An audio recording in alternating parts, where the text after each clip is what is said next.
India ge hanba Deputy Prime Minister amasung Home Minister oiramba Iron Man of India hairaga khangnaba Sardar Vallabhbhai Patel gi chahi chamayangkai surakpa mapokumun palan thauramga mari leinana ngasi Sardar at 150 Unity March Chandel District ki Mantri Panthada leiba Model Residential School da pangthokkhre. Varat lenga ki Ministry of Youth Affairs and Sports ki mityeng makhada Organizing Committee of Sardar at 150 Padyatra Unity March 2025 Chandel na sinduna pangthokiba thauramadu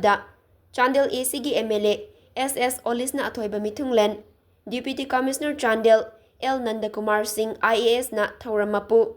Autonomous District Council Chandel gi ADC CEO MD Firoz Khan MCS, SDO Chandel Anune Anan IAS, Chief Medical Officer Chandel Joyson Matthew Monsang, DFO Chandel N Munal Maitei MFS, District Agriculture Officer Chandel SP Labzoy Anal Amadi, Organizing Committee gi Convener SK Ansel na akannaba Mithunglen Singwaina Sarukya ki. Athoiba Mithunglen gi warolda MLA SS Olis na hai Sardar Vallabhbhai Patel na laibaka sigidamakta tawbiramba sing aikhoina tungi yumbiren oirakadawriba singda khanganba haibasi tangai fadabani. Mahakna tawramba thabak tawram sing adu khanglabadi tangdulai taba amana amagi mateng pangnaduna amadi izat tawnaduna soidana chawkhutpa Chandel ama laibak ama oiba ngamgani haiki.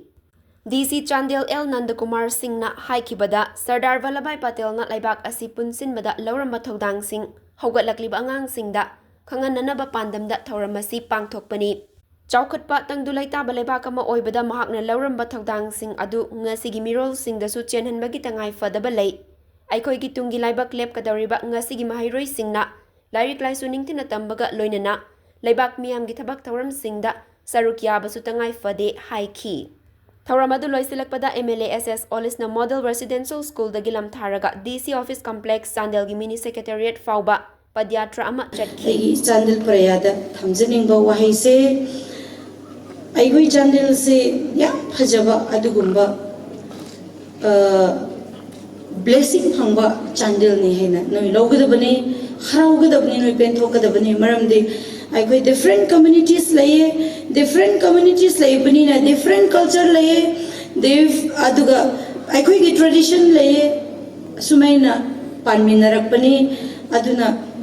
ningsingadabani, I go say, I go identity, I go kaubayade, asigi, I go Chandel, aduga future sing asig pami student ma'am, the no the laye, maramaduna, I go Karikroisu. Peace, cyber cooperation, aduga mutual respect, masina. Achumba oiraga equigi development gi foundation shi oige dabani have egi ichasing students sing masungasi mang the pami ba mayamda masi mai esmain thamjage aduga Sardar Vallabhbhai Patel gi mapok numit chamaga yankai suba mapok numit ta basiga iloinana magna matamamada tawiramba equigi India asi unite to with the Loramba Todamado, Ningsing Bibo in a Horukli Angang the Su, Wakalo and a Sicilian and another Gitamata, Equina, and the Kisei Asibu, Sardar 150 Padyatra Unity March as Pangthokkhre Dabani and a Leplabani. Aduna, Nasi Equina Mayam Pulli City, as I came to London, the Namun check any Kapa Hibutuni, Simaga Amalere Amana,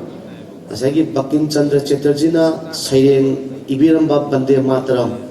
Composed Auraga, Mana Iramibasina Siren when Ibani 1870 da 1875 da published Aurakanda, say Oino Onto Akanda, Equina, a public Oirapamata 1950 da Equigi Bande Mataramze.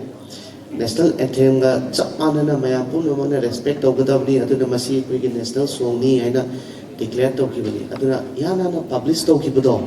Atugi Sahi Chamaga Yankai Suban Numito. Matu celebrate tobaga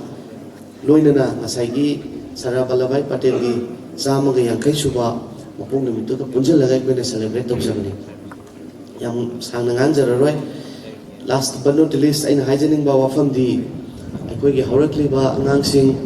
youths mayam aikoi gi pungning changna aikoi lairik pagadabani lairik pa ba sida natana aikoi gi laikai gi oiba community gi oiba Samaj gi oiba thabak thoramda ekoi lairik pa basigi mataida asangba matamda saruk yagadabni and at the same time ekoi gi wakalonda national integration aduga aikoigi laibak ningbai wakhalonse chenbaga iroinana aikoigi laibak ase Viksit Bharat aibadi laibak ase sakwatanbada aikoi punna saruk yaminasi aibo bafamsi thamjaraga tenjinjagi. Thank you so much.